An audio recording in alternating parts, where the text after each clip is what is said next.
Hi there, it's Mr. Miller again, and I have another special guest. Of course, you can see it's Mr. Sun, one of our fabulous second grade teachers. And what I want to talk about today is this topic. Words do matter. And what I mean by that is that when you say certain words to people, it really can have an impact on them. Sometimes it can have a very positive impact on them. Sometimes it can have a middle ground, and sometimes it can have a not so good impact on them. At Finley, we've been practicing kindness week for a lot of time anyway. It doesn't matter if it's today or previous to this or even after this fact. But the words we use out of our mouth, especially with our students, really make a difference of how they learn in our classroom. Do you see that in your own classroom, Mr. Sun? The words that you say to them in the room? Does Yeah. it really make a difference? Well, Mr. Miller, thanks for having me here today. I'd Yeah. love to share that about what we do in Mr. Sun's classroom. It's really special because every morning that we come into Finley, we sign the actor's contract.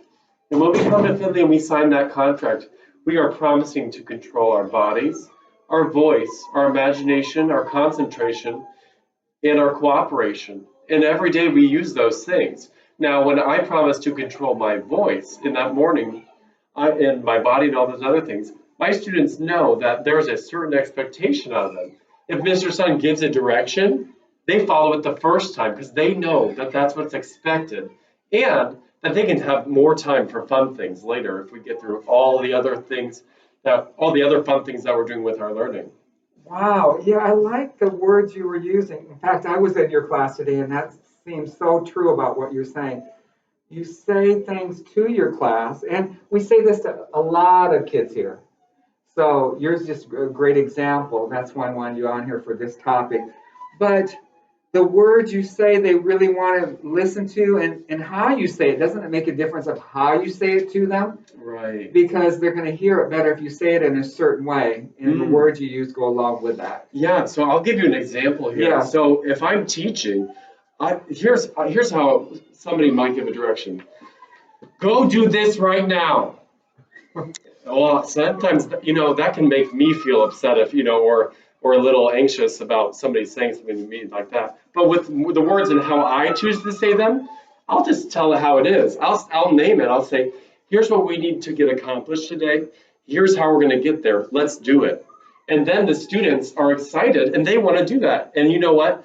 Then at recess, I hear them using the same language, and then people want to work together.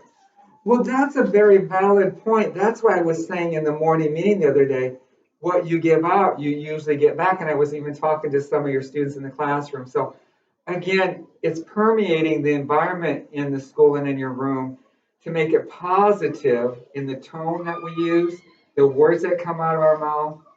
And then I love what you said, they want to say some of the same words or language, and then it helps your class do all these great things with the words they use to collaborate with each other.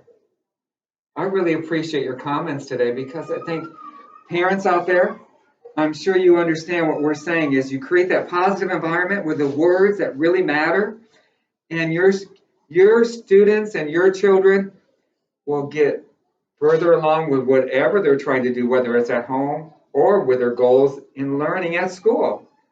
So our community prompt this week is, what words do you use that really matter, and how do you say it to your children at home? So I want you to think about that and talk about that with your families. And I can't wait to see you next time.